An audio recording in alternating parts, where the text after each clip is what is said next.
We're talking football with Bengal Jim and friends. We're talking football. We hope this never ends. Jimmy, James, and Tom are back for more. Like Joey B, we're here for season 4 with Bengal guests and stories not heard before. There's Tony, Mark, and Jamie, as well as our charity, Hooter Nation joining from far and wide. Every Sunday night, the guys are back at it live. By the fans, for the fans, from day one, it's time to have some fun. We're talking football with Bengal Jim and friends. We're talking football. We hope this never ends. The Bengal boys stop by to drop the speed. Don't get your popcorn ready and take a seat. Season 4 will end with the Lombardi.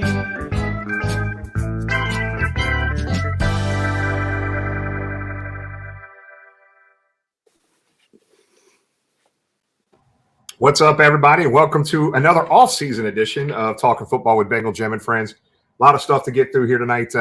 About 8:15, 8:20-ish, Jessie James, NFLPA certified contract advisor, sports law professor, the whole 9 yards. We're going to go through a lot of different things with him, his insight on the proposed rule changes.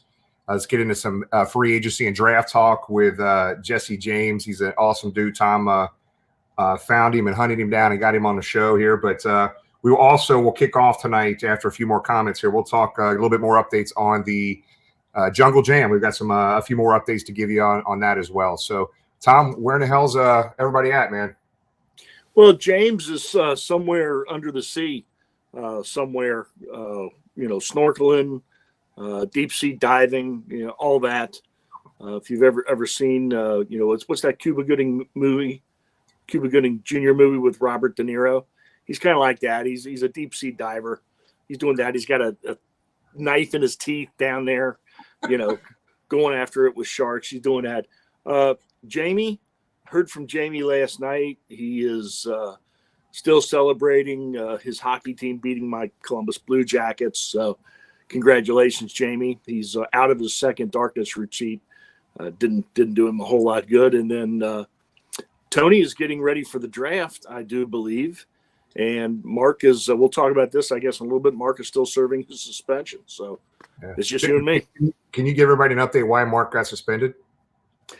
Well, we're going to get into it in a second. But as everybody knows, last year when we played the Ravens, Logan Wilson took down their star tight end with a hip drop tackle. Now, the tight end was going in for a touchdown. And John Harbaugh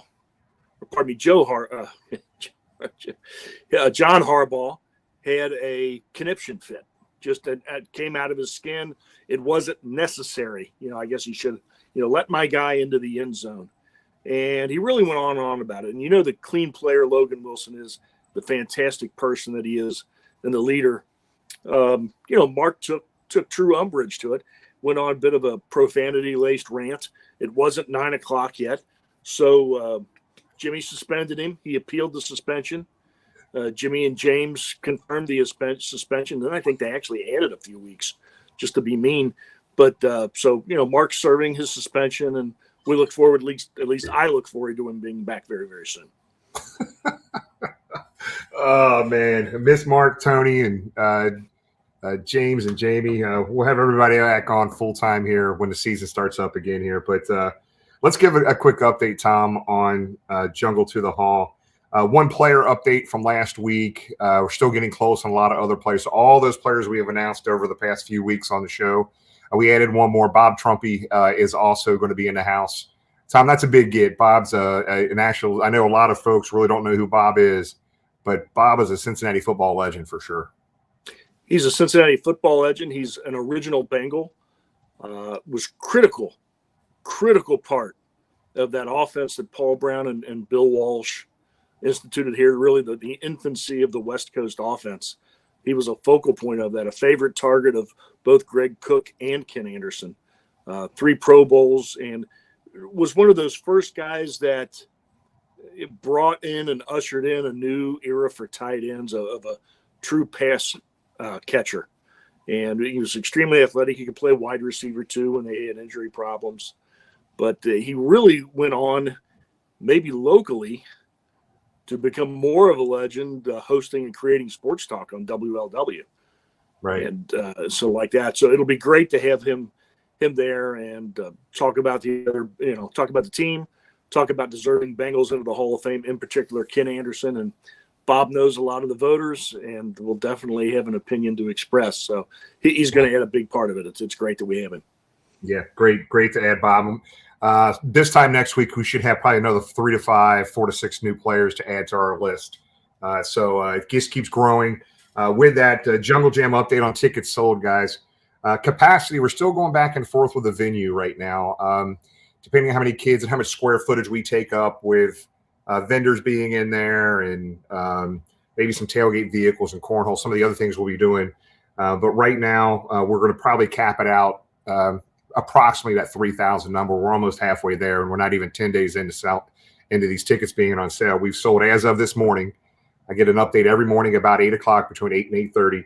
1,412 tickets have been sold, everybody. I just taken aback how quickly this is gone, but we're on pace now. This thing is going to sell out. We've only done our marketing through social media. I think we had one interview on Local 12, and we did our tailgate email blast last week. So there's going to be other marketing stuff come to get the word out to folks that aren't watching our pod, to folks that aren't on social media.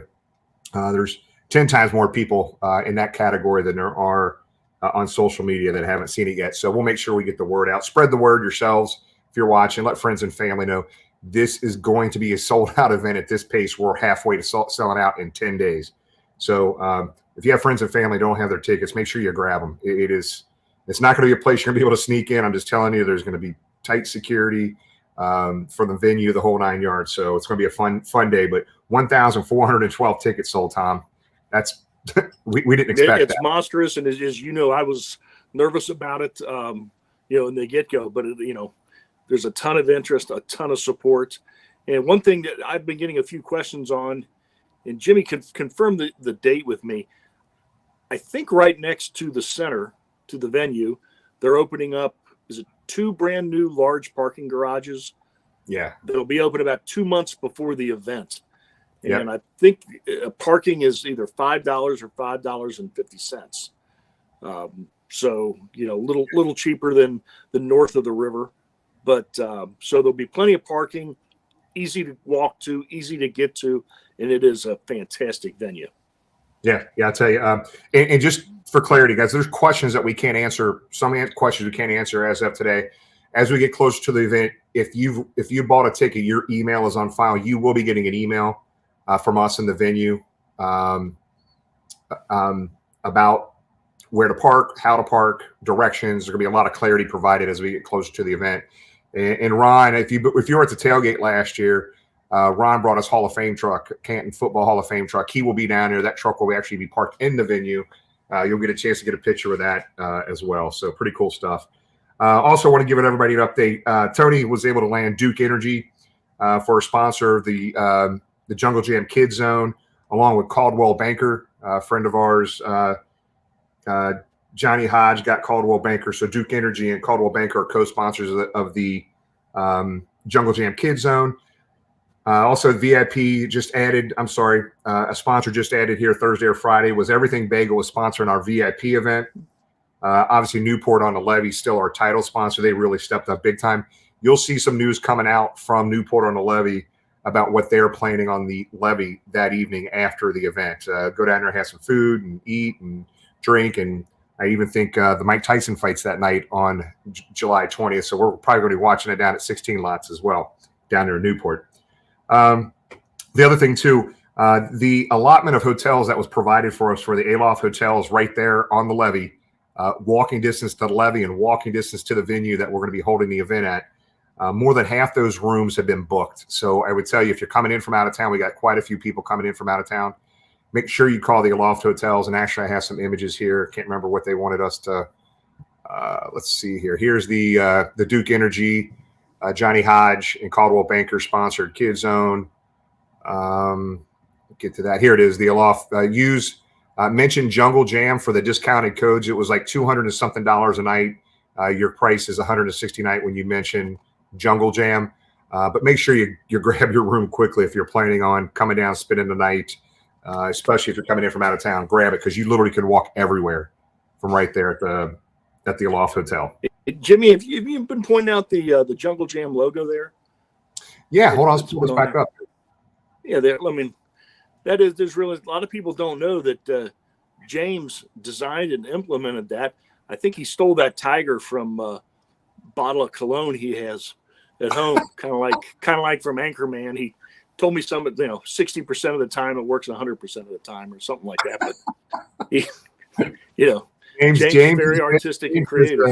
James is stepping up and doing some things with graphics for us, which is badly needed. Let's talk about this. Another graphic that James did. Just make sure that you grab your ticket. If you're going to go for sure, grab it before May 1st. If you grab your ticket before May 1st, thank you to Bengal Bids. They have donated a Jamar Chase signed matte black custom Speed Flex helmet, guys, and it's a badass helmet. So I'll share that. Got it right here. But you got to purchase that before May 1st. But here's the helmet.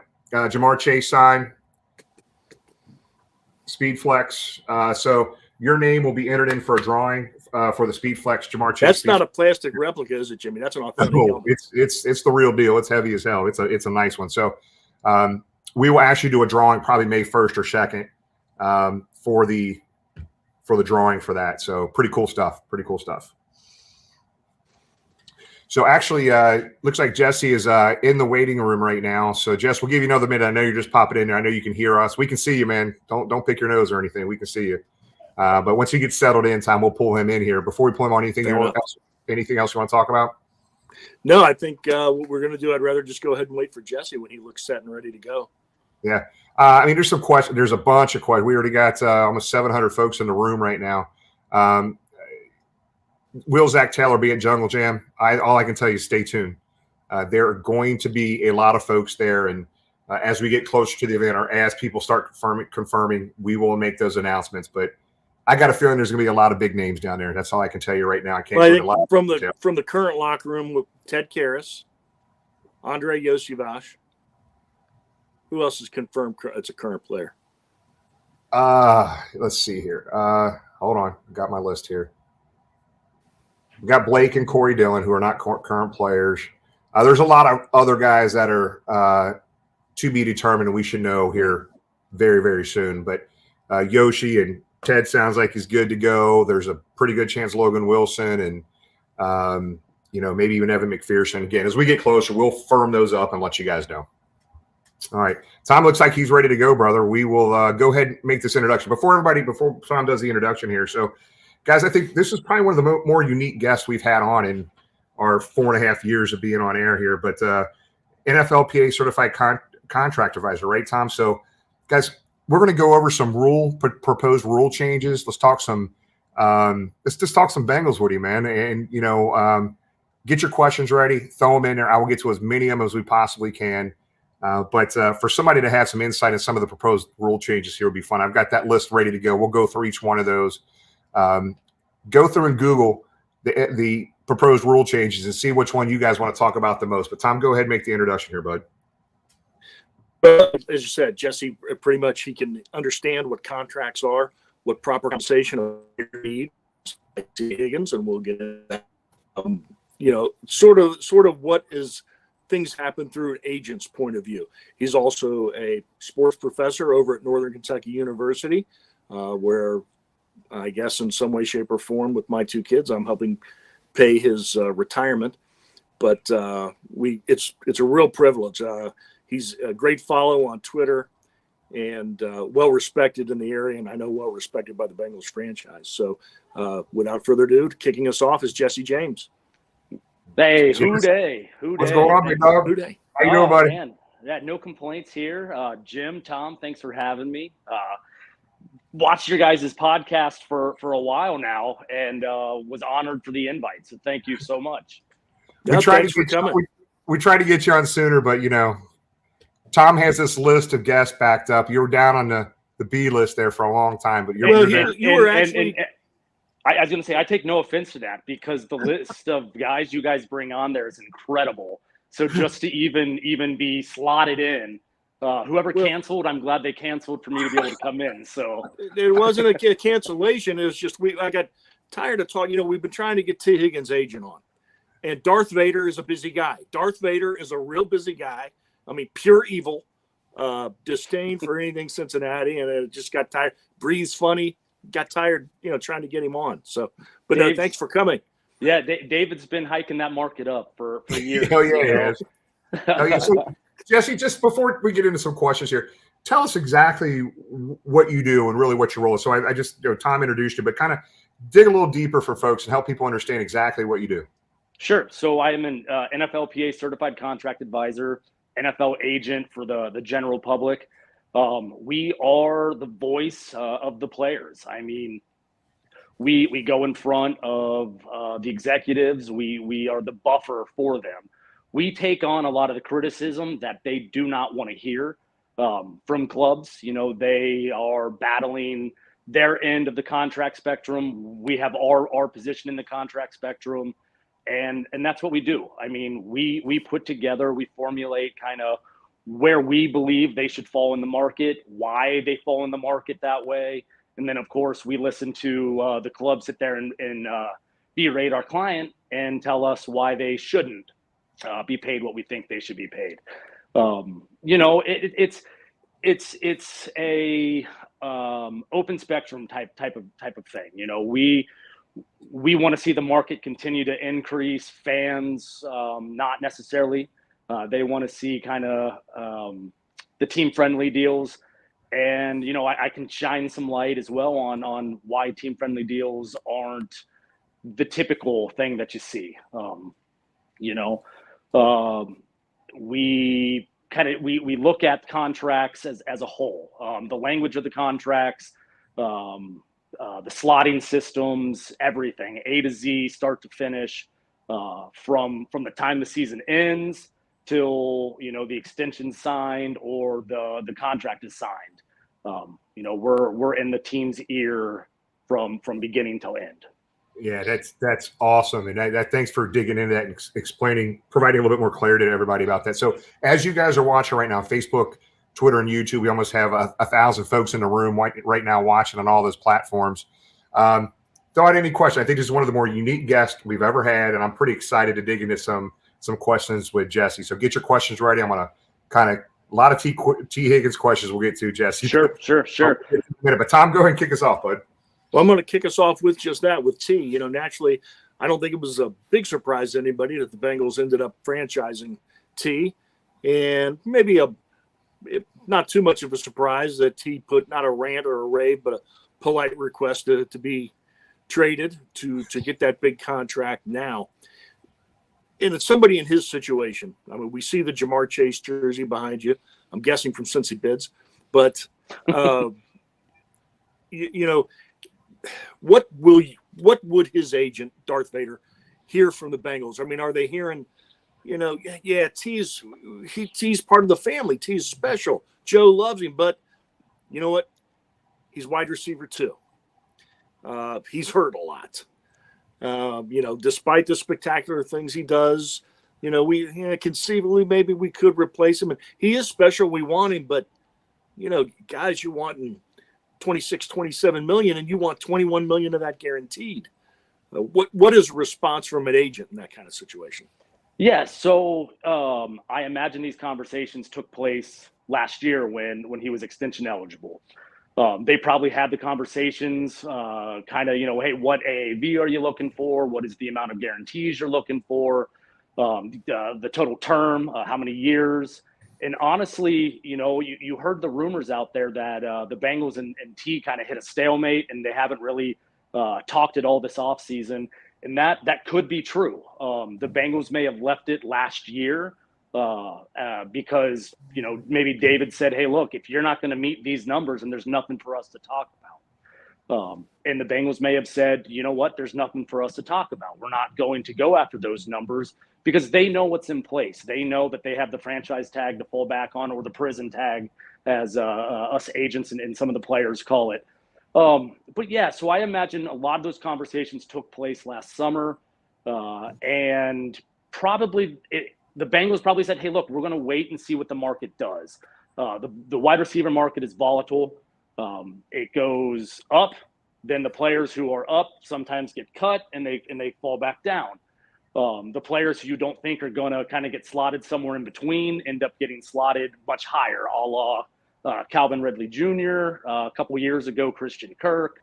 I think they were all waiting. I think everyone was saying, hey, look, let's tag T and let's see what this market does. And I think the market was very favorable for T and David. It wasn't very favorable for the Bengals. And the Bengals said, hey, look, we've got the tag. We're going to use the tag. We're going to keep him on the tag because it's very favorable for us as a business. 21.8 is much lower than what you're seeing with Calvin Ridley Jr. and what you're seeing or what you saw with Michael Pittman. I think the AAV still kind of falls around like 23.8, something around there. But again, $2 million for one season is significant. And I think the Bengals basically said, hey, look, we don't have to do much. We don't have to do anything. We've got him on the tag. We're going to keep him on the tag unless you guys want to follow that give and take. I think that they also kind of have in mind what that tag would look like next year, knowing that, hey, look, we can tag him again next year, and we're still sitting much lower than what Calvin Ridley came in. It was like $58 million guaranteed. $48 million, that's what a 2-year tag would get in guarantees, much less than what the market is at. So I think they played the waiting game. I don't think it favored the Bengals. I think it definitely favored T, and I think his agent is now saying, hey, look, pay our guy or free our guy. And the Bengals don't play ball that way. And there's nothing wrong with that. No one is in the wrong here. It's just the way 32 clubs do business, and that's the way the Bengals do business. And it's, I know more than one club has said, in this situation when they tag a player, hey, those are the rules. You don't like it, go talk to your union. That's how it's set up, and it can be frustrating. I mean, Jessie Bates had a sensational season last year with the Falcons and was an outstanding player, one of the great safeties in Bengals history. But Jessie did have some ups and downs, and I heard some people, in the media and some management with other teams say, even in the Super Bowl season, during the regular season, he was a little up and down. He wasn't 100% Jessie, and they said it was, in their opinion, very clear that the contract was playing with him. In these situations where, in T's situation, he's, I think, politely asked for a trade. I don't think he went in there, his agent went in and threw a fit and said, get T out. There haven't been any other threats or anything like that. But when you see what guys, for the Chiefs, for example, trading their franchise player for a third. Well, if the Bengals hang on to him for a year and he leaves, their compensation is a third. I don't see, unless somebody really wants him, if Tennessee were to call and say, hey, let's swap picks in the first round and we'll give you a third rounder, maybe something like that. But I don't think the Bengals want to trade him. I think they're open to answering the phone, but I don't think they want to trade him and not get much. Yeah, and I agree with that 100%. The Bengals historically don't lose trades. They don't just give away players, and I think they do keep that compensatory mindset when they do stuff like this. Sure, the old adage is if you lose a player, that compensatory pick is not guaranteed. A lot of people up until they actually corrected it, but they thought that OBJ or the Orlando Brown contract would cancel out the Jessie Bates contract, and it worked in the Bengals' favor that it didn't. But you kind of play that risk reward going that route. But I think they go into it knowing what that system is. They know how to play the compensatory game just as good as some of the better franchises that play the compensatory game. So that's one mindset. Two, they're not going to lose a trade. Going all the way back to Corey Dillon. They traded Corey Dillon for maybe 7 slots behind where they drafted him 7 years before. Same thing with Carson Palmer. They got a first and a second for Palmer. I would say that the Bengals won that trade. Big time. It's just not something they're going to do. And then again, historically, they usually don't trade players until the player openly kind of asks for it or suggests it, or in some cases demands it. How much is this an actual demand? I think it remains to be seen. We haven't seen T actually come out and vocal about it. I think he played maybe an Akon track on one of his Instagram posts. But again, that I think is just part of I hate to say the game, but playing the game. But yeah, I don't see T getting traded unless they get blown away by an offer. And even then, I with this draft, I don't think a team is going to want to trade a late first, a high second, or even a mid second, take on a $23-24 million AAV cap hit when you can draft a player, a Donnie Mitchell from Texas, who similar skill set. He's not T, but again, he's going to come in at $20 million less than T. And that number is significant. Ball clubs, a lot of teams don't have that type of cap space. Even though the cap continues to go up, it's going to continue to go up in years. A lot of things that teams can do with an extra $20 million if they decided not to trade for T. Higgins. Right. And ultimately, again, I think it falls back in that the Bengals have all the leverage, contracts, trades, everything about business is built on leverage. It's based on leverage. And the Bengals have all of it right now, or at least a large. At the end of the day, Jesse, we hear this every year. Jesse Bates went through the same process. T's going to be playing here. He's not going to be turning down whatever it is, $22 million. But T's going to be here, in my opinion, at the end of the day. But there's some really good questions in the chat here, Jess. I'm going to pop up a good one here from Mon from Florida. Sure. He's asking, hey, can you explain the Bengals' philosophy when it comes to contract structure and maybe how they differ from other teams? Yeah, sure. Significantly different. A lot of teams, and we'll kind of use the Tennessee Titans, for example, with the Calvin Ridley structure. They're not afraid to guarantee the P5 or the paragraph 5 base salary into future years, where you just don't see the Bengals do it.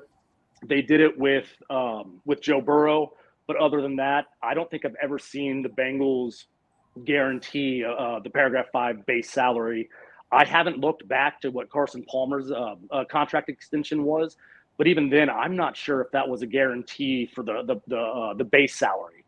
Teams are now using that as fully guaranteed at signing, and Bengals, they may break that philosophy with Jamar Chase. I think they're going to have to, but at least we have not seen them do that. A lot of people kind of get confused and they think that the Bengals won't guarantee money into future years. They have. I believe they did it with Logan Wilson, not the paragraph 5 salary, but they guaranteed, I think, $3, maybe $4 million of the 2024 contract, which would be a future year. 2023 was guaranteed, I think, signing bonus plus some, and then of course this season he had guarantees kick in, I think, just a couple days ago, or maybe a week and a half ago. So they will do that. It's just uncommon. And you can kind of see that as well with the guys that they just brought in as undrafted or unrestricted free agents this year. A lot of it is they'll guarantee what they guarantee at signing, but then there's nothing else past that. And a lot of teams use that to their advantage. I mean, money talks. And if you can guarantee that money, that sounds a whole lot better than saying, hey, look, you can earn up to $50 million, or we can guarantee that you earn $50 million. That player is going to take that guarantee 99% of the time. So I think that's kind of the biggest difference on structure. Another type would be almost kind of like the guarantees for injury. They don't like to do that when you've got a player who has an injury history. And I think that's what we saw with DJ Reader. They did not want to match those guarantees. So I think, and again, I'm completely speculating. I didn't talk to anybody in Reader's camp. But I think that was it. It was probably the guarantees after injury. They don't like to do that often. Got it. Yeah. Everybody's asking a lot of questions about proposed rule changes. So we will get to those just a second. I'm going to pull up all 10 of those. We'll kind of scan through some and spend more time on some than others. But Tom, go ahead and fire away. I know you got another one. Well, just wondering, looking at the Bengals this year, I know you living in the area, you follow them very close. There were hits and misses. You just mentioned DJ Reader. I thought it was kind of telling, even with the team that he signed, Detroit, his guaranteed money was not that high from a percentage standpoint on the contract. There's even some question if he won't be able to play until October. But with DJ, missing at nose tackle, Duke Tobin is a guy that doesn't like to be pigeonholed at the draft.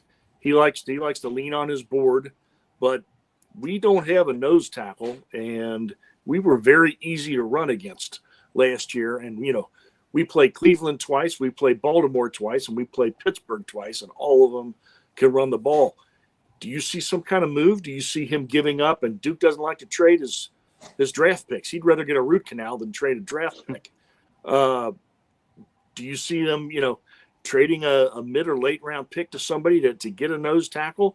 Do you think they're just going to solely rely on some rookies, or, how do you see them addressing that? Well, the cupboard is bare, so to speak, in free agency when it comes to, genuine nose tackle or one technique type of defensive tackles. So I'm not sure. I thought it was something that they would have done earlier in free agency, but they didn't. They brought in Tier Tart. My understanding is that it wasn't a good chemistry fit. Again, I don't know that for a fact. I don't know Tier at all. But just from what I've been hearing, the Bengals prioritize that team chemistry over a lot of things. So I don't know. I have looked at what the trade market potentially could look at when it comes to nose tackles. But again, what's it going to cost? I think teams know that the draft this year also isn't very strong for nose tackles. T'Vondre Sweat being primarily, I think, nose tackle number one on most people's board. And then after that, you've got the Mississippi State guy? Is it McKinney? McKinley Jackson or something like that, who's up there. And then I know they were looking at another late round guy potentially in the draft who's a nose tackle. Was that like Florida Atlantic or exactly? Yes. Yeah.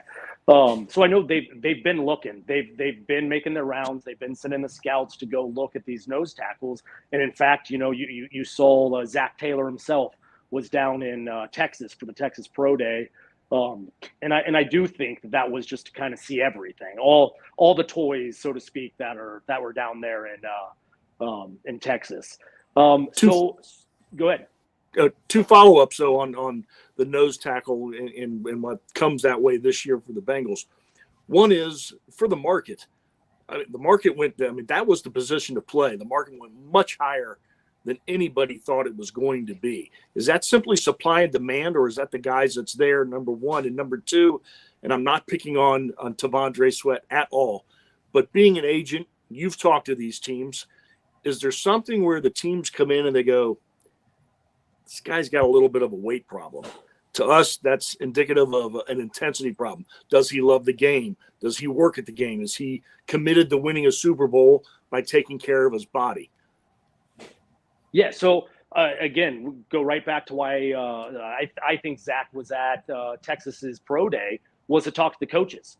It's not just these scouts, these coaches don't just go there to sit there and watch. They go there to talk to the coaches. They go there to talk to the trainers, to talk to guys that they usually can't just pick up the phone and call and say, hey, like, what's the 411 on T'Vondre? Does he love football? Is he in it? They don't want to see another hate to talk negative about it, but another Tyler Shelvin incident where you draft a guy in the 4th round and then it just didn't work out for whatever reason. And if you go back and you watch the LSU film, Tyler Shelvin could play. I don't think there was anything about his production or his ability. I don't know what happened. I honestly don't know what happened. And it didn't translate to the NFL. And I think Zach was down there talking to these guys, talking to trainers, talking to possibly other teammates, kind of getting his 411 on these guys. No, sure, yeah, he was absolutely down there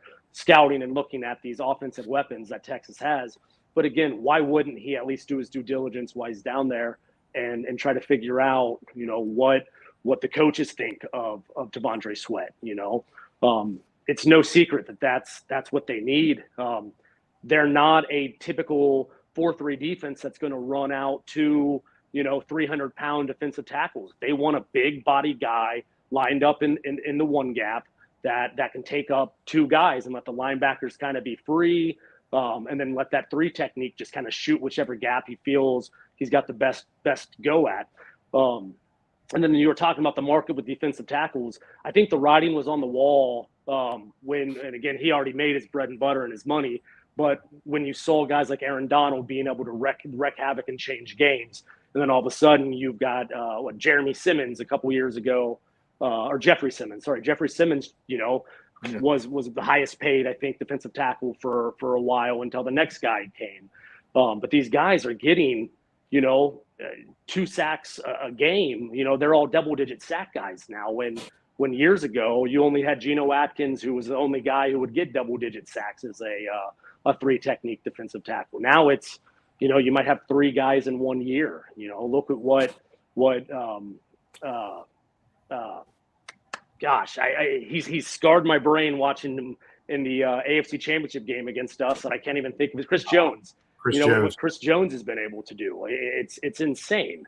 So yeah, the market for the inside guys absolutely caught up with the outside guys because they're changing the game just as much, if not more, in some aspects. Not only are they rushing to the passers, but they're stopping the run.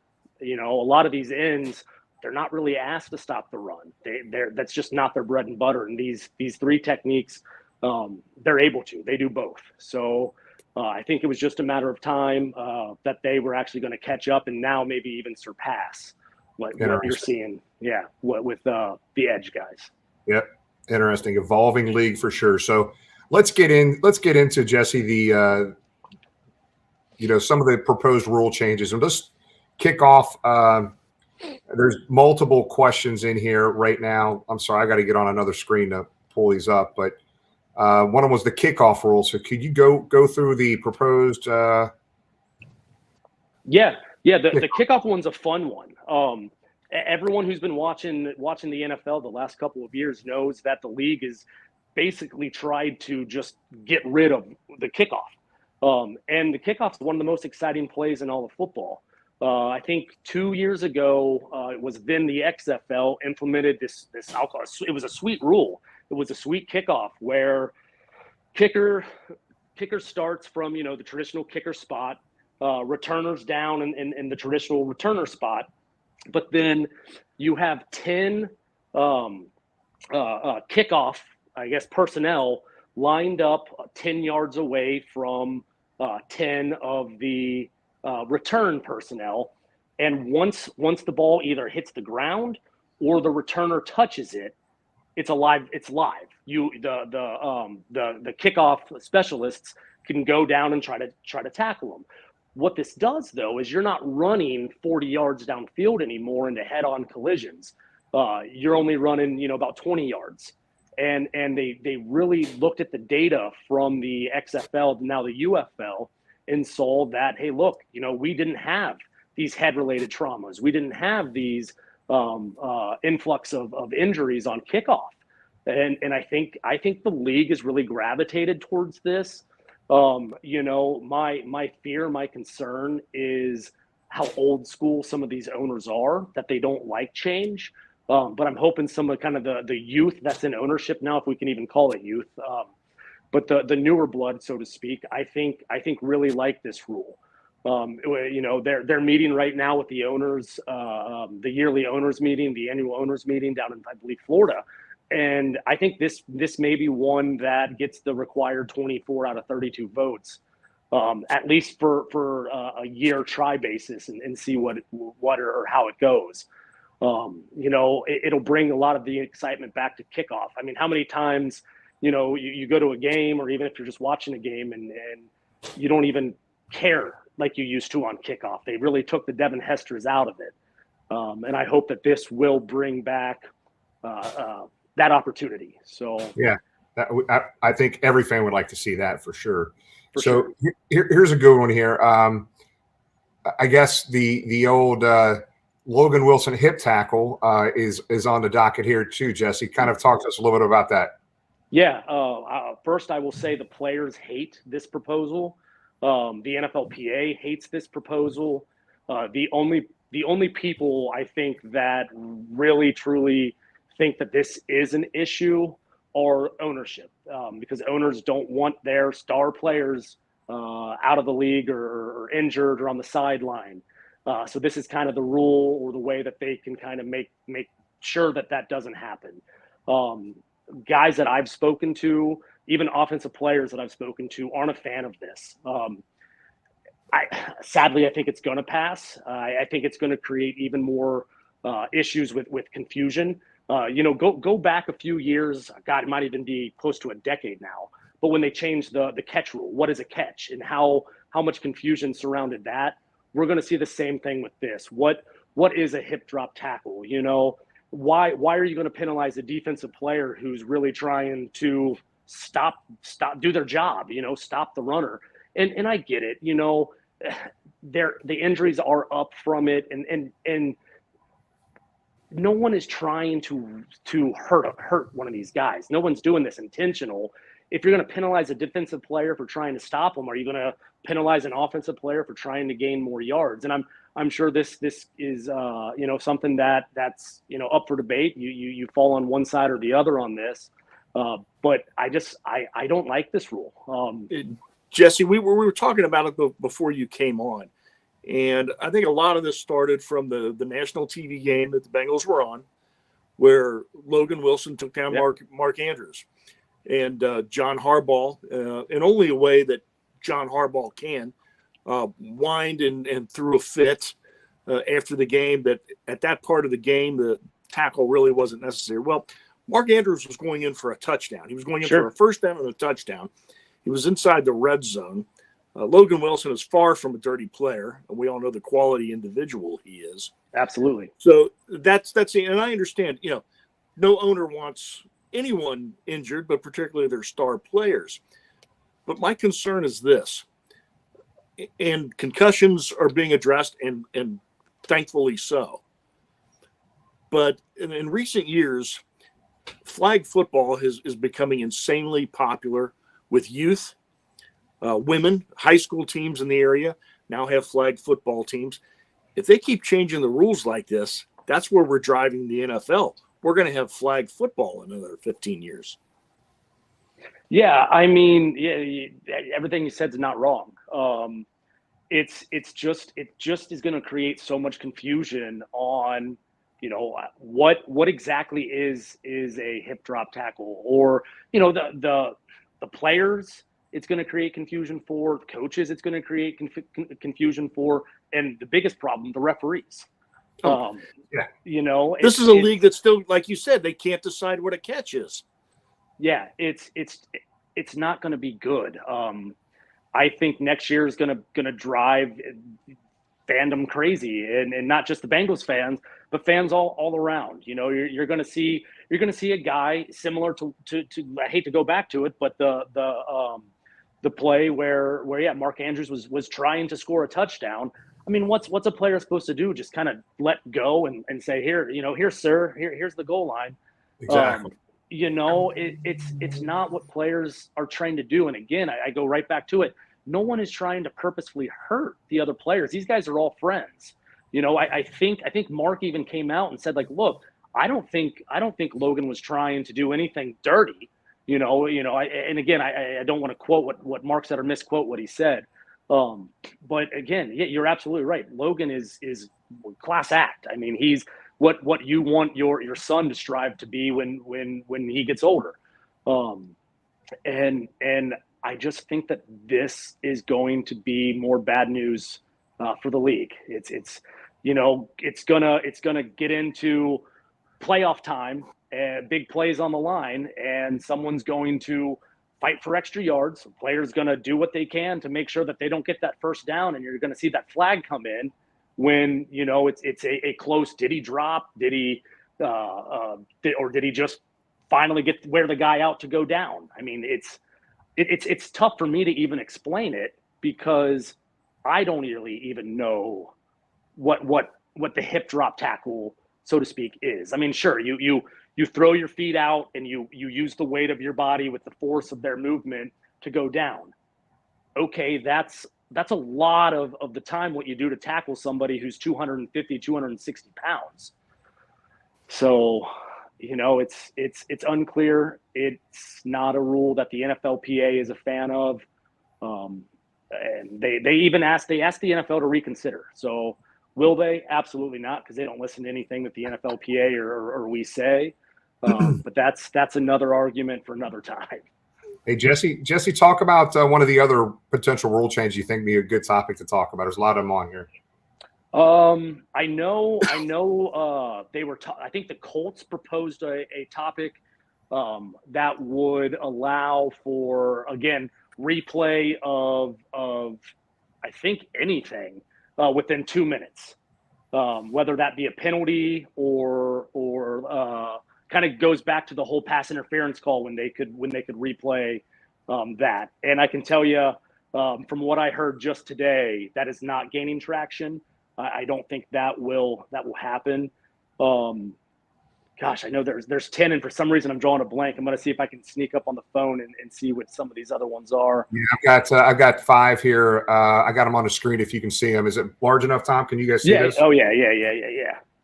So I'll start from the beginning. I got a good one. A good one is the onside kick rule.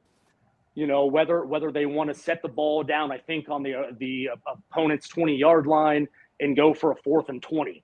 That's been talked about in the past. It's actually now, I don't remember if it was on the docket to vote last year, but I do know it's up for a vote this year.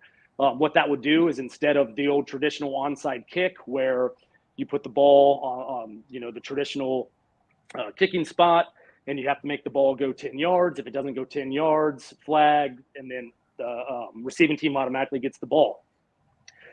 This one is going to be basically you get an offensive play from 4th and 20. If you are successful on the 4th and 20, you get the ball back on wherever you got it successful. So I think if you start at the opponent's 20, you got to get to their 40-yard line. You get to their 40-yard line, then you've got the ball right there with however much time's left. That one's kind of interesting. I know a lot of people say, "Hey, look, you know, the old onside kick rule. If it's not broke, don't fix it." Kind of the argument there is, I think it's like a 4% success rate. Concussion. Do what? And they're worried about the concussions. Oh yeah. They're always and they're definitely always have that in the back of their head. No pun intended. Yeah. So we'll see what the owners think about that one. Another one. Again, a lot of these are just are replay reviews. A lot of these owners, I think it was the Indy game versus the Browns where something happened. Yes. Where there was, it was a bad pass interference in the end zone. Maybe they gave Cleveland the ball on the 1-yard line. Cleveland goes on to score a touchdown. Pretty much game over. NFL came out and said, "Hey, look. Not only did we mess up once within 2 minutes, but I believe we messed up twice." Jim Irsay came out like in typical Jim Irsay fashion and said, "Hey, look, you know, this loss is on the refs. The refs need to do this. The NFL needs to get better at this, you know." And now the Colts have put this up for vote to see if the other 31 clubs agree with him. And again, what I've heard down in Florida is they don't. A lot of them don't want to add the element again of changing or giving the refs another chance to review a play. If you go back to when they changed the pass interference review, a lot of refs were even afraid to change or overturn a pass interference call that was blatant and obvious. Go back, I know there was a couple articles about that, saying that they didn't want to overchange calls that they felt were obvious that should have been changed. Why? I don't know. Again, I don't know what a lot of these refs are doing. I'm not a ref. I know it is a tough job, but I don't know. Again, another heated debate we could get into with that. No, go ahead, Tom. After this one, we'll kind of close out with one more, and we'll get him off the hook here. I've got a question for him in two parts. One is, as you look at our Bengals, how do you think they're set up to address the salary cap, not just for this year, but going forward? I know when Marvin was here, he said he was never too concerned with management's forecasting of what the salary cap was going to do and who would be able to fit it from under a player's umbrella. And with that, as we talk about a little bit of that and a little bit of rule changes, this that's being talked about as a potential rule change, taking the quarterback salary, your highest paid quarterback salary, out of the salary cap to a certain percentage. And as an agent, your thoughts on those two things? Yeah, no. So I guess we could kind of work backwards. I actually made that one of my sports law topics a couple of weeks ago, which was salary cap, 52 guys count against, or 51 guys count against it. Your quarterback doesn't. How does that affect the cap? How does that affect the league? And what do you see are pros? What do you see are cons against that? Straight off, you've got kind of these big clubs with a lot of money can kind of hold these smaller clubs or can kind of monopolize on the quarterback market that way. But again, there's so many good quarterbacks in the league right now that even if you had, Dallas Cowboys throw in $100 million a year at a quarterback, a couple other big money franchises throwing the money at these quarterbacks, it would still trickle down. Teams would still be able to get good quarterbacks. The other element then is what is the next market that's going to go up? How much money can you actually fit into the salary cap? So you're just going to see the wide receiver market go up. You're going to see the defensive end or edge market go up. It's kind of playing with I don't want to say with gasoline, but these markets would follow up that amount that the quarterback left. So I don't think it's realistic. I hope as an agent, you hope it's realistic and you hope it happens, because that means that other markets are just going to continue to go up and fill that void with the quarterback money was once. But again, I don't think that'll happen. I think that they're going to stay the same course as where they are now. And then Tom, remind me what the first question. How the Bengals are set up, not just this year, but in the foreseeable future with the salary cap. Yeah, the Bengals are notorious for having extreme cap health. It's one thing that they get extremely right. They do not go or do not add void years onto contracts. They don't add dead money onto contracts. They just don't do it. And what that does is it creates your cap health. And I believe it was ESPN that did, or they do this every single year, where they analyze what are the top 5 teams that have cap health or in best position for the salary cap in the next 5 to 10 years.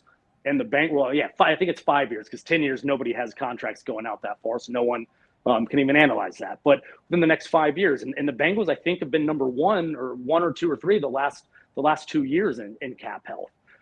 You're never going to see them get into what you see with New Orleans, what you see with Pittsburgh, what you just saw with the Los Angeles Chargers, where they have to restructure, they have to cut, they have to trade top superstar type players just to get within the salary cap.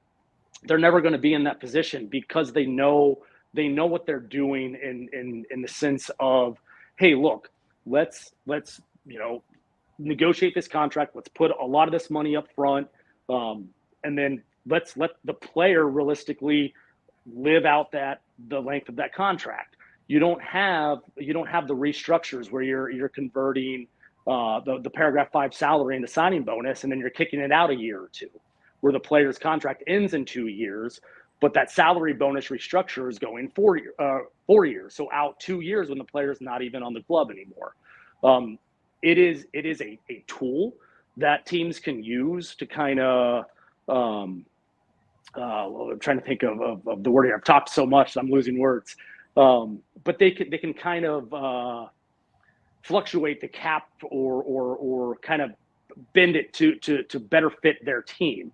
And you see a lot of fans. I see a lot of fans on Twitter talking about that, like, oh, let's restructure Hendrickson's contract to put his paragraph 5 salary into a signing bonus and just kick it out. It's not going to happen. It's not going to happen with the Bengals. It's good business for this year. That's it. It doesn't help your cap health in 2 years, 3 years, because that money still has to get paid. You're just deferring it out. So as you do that, people are going to sit there and argue, yeah, but the salary cap goes up. Sure, of course it does. But what the Bengals do, and you've seen it the last 3-4 years in free agencies, they're able to really kind of play free agency to their accord. They do it better than every team in the NFL now. I mean, they're able to bring in guys who are immediate impacts, whose contracts are extremely valuable, not just to the club, but to the player. Why? Because they know that they're getting that money. They're not going to have to restructure. They're not going to have to defer money out. They're not going to have to worry about that. And a lot of players, they do worry about it because they don't want to defer their money. They would like it now. And that's what the Bengals are able to do, is say, hey, look, we may not be able to guarantee these high amounts, but what we can do is we can make sure that you're actually going to get that money. All you got to do is play. All you got to do is be healthy. So again, I know from the agent perspective, sure, you want as much money and as you can.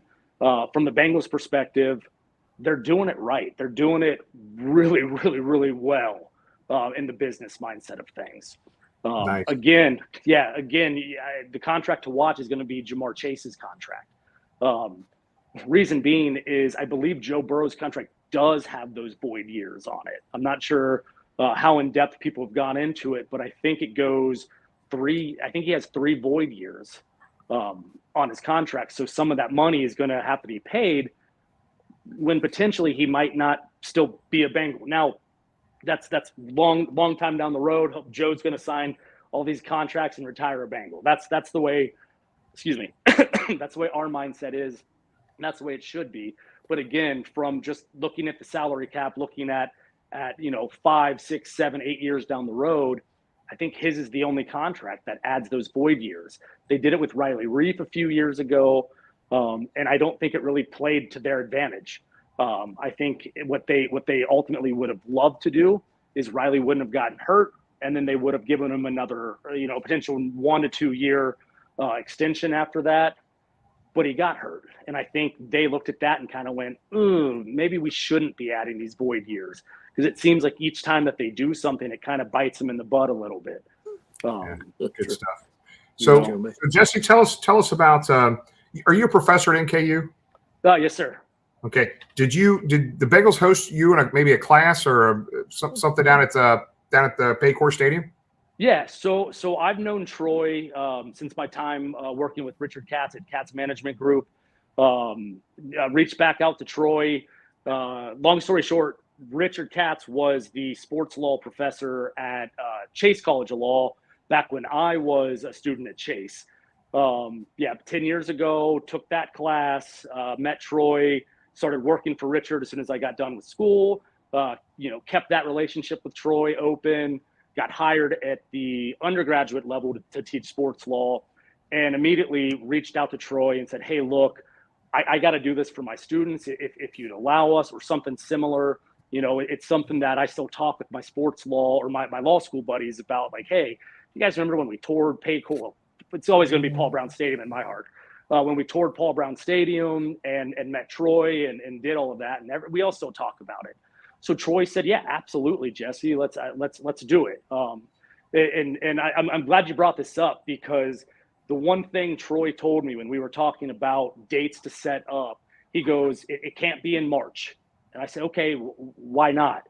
He said, "Jesse, we've got a plan for free agency, man, and we do not want to be bothered." And I knew then that they were going to have a hot free agency. So yeah. So we set that up. Troy hosted myself as well as 18 of my students. We walked through the halls of Paycor Stadium, went into, the offices, went into, we weren't able to go in the locker room. The locker room was being renovated. We went everywhere. They took us up into the press boxes. They took us up into the coaches' boxes, everywhere. You name it. Troy opened up the door, even if it said absolutely no one allowed in here. So it was cool. And then Troy took the students into the same meeting room where, Zach Taylor hosts all the players for full team meetings, and then breaks for offensive meetings. And Troy did a Q&A with us. And let me tell you something. He answered everything. He didn't shut down any questions. It was really cool. It was a great experience. Hopefully, I know we'll continue to do it. So if anyone is watching as a student at NKU next year, make sure you take the class. So it's a good Jimmy, time. If we could mark this, it's March 24th, 9:01. A agent said nice things about the Cincinnati Bengals. Yeah, it's been recorded. It's going to be it'll be a clip that we play on all our social media platforms, Jesse, if you're okay with that. Absolutely. I love those guys. They've been so good to me. They've been so good to all the other agents that I grew up working with. We understand it's a business. They know it's a business. The hardest thing for an agent to do really is separate your fanhood from business. I'm a season ticket owner. My dad's been a season ticket owner since 1987. And we love our Bengals, but at the same time, we know that when it's business time, it's business time. We'd still rather have you representing T. Higgins, by the way. I'm just saying. So I don't know if I'd be far off from what David's asking. I don't know if that hurts our relationship or not. But Jesse, you are not Darth Vader. You are not Darth Vader. I appreciate that. Maybe Darth Maul, one. No, you're not on. You don't seem to be on the dark side. You get things done.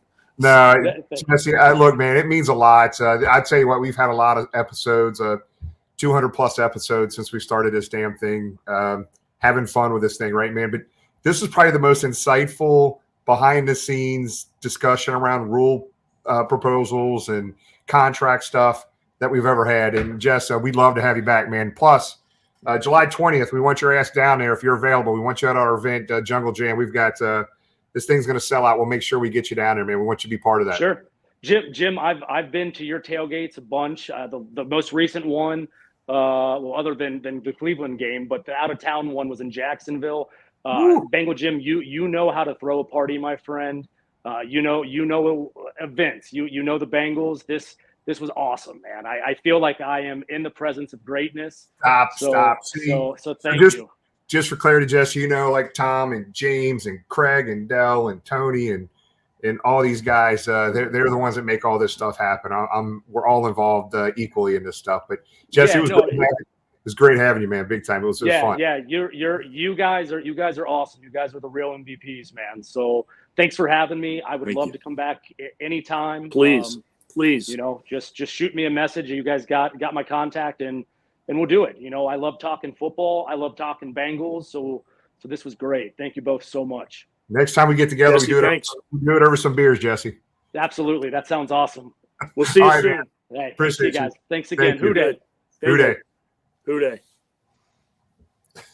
That's neat. Dude, that's good stuff, man. I hope everybody enjoyed that. A lot of a technical conversation there, but man, the behind the scenes of contracts and the proposed rule changes and kind of some explanation around some of those things was pretty interesting, Tom. It was.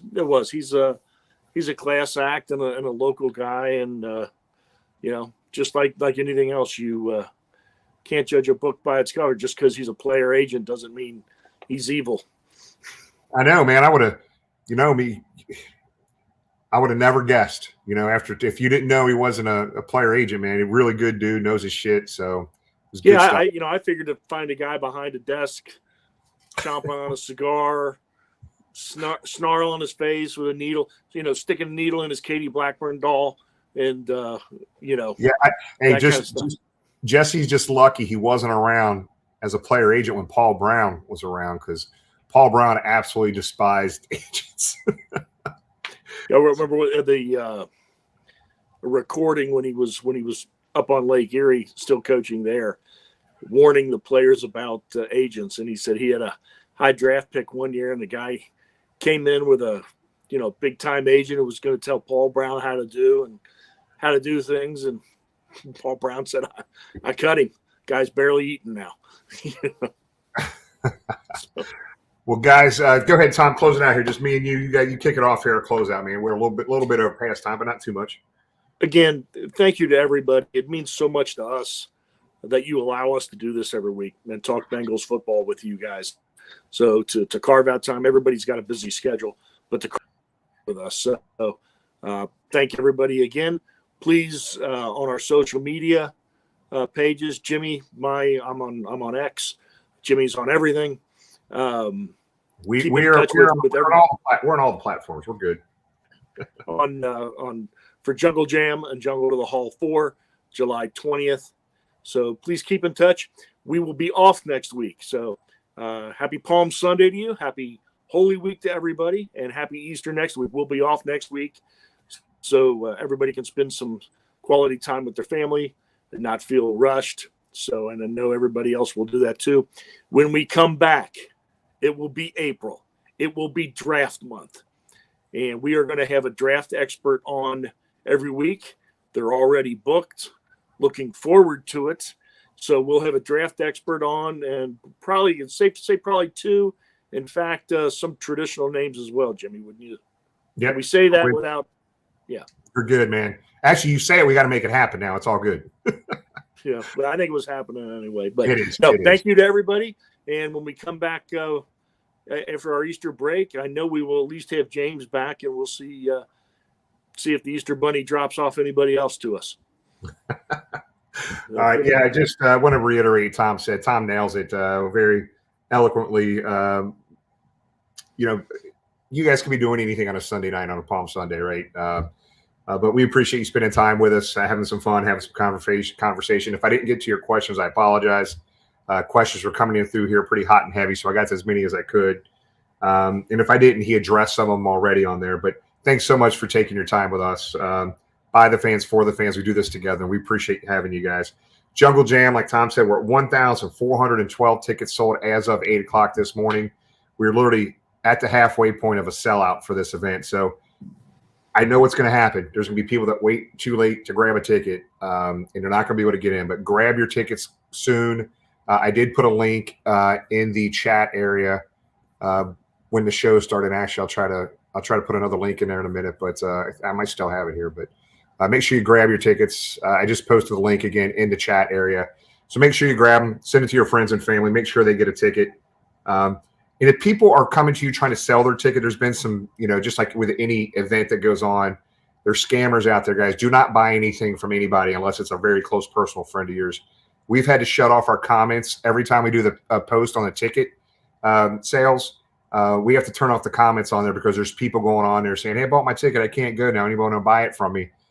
Don't do that unless it's somebody you're very, very close to, or me, Tom, James, Tony, Mark, James, whoever it might be. But don't buy them from somebody you don't know. There's a lot of scammers out there. That's why we turn off the comments on the post on the ticket stuff. But we appreciate everybody. Thanks so much. Hope you have a great Easter next week with your friends and family. We appreciate you guys. We love you. Hoo day. Happy Easter. Hoo day.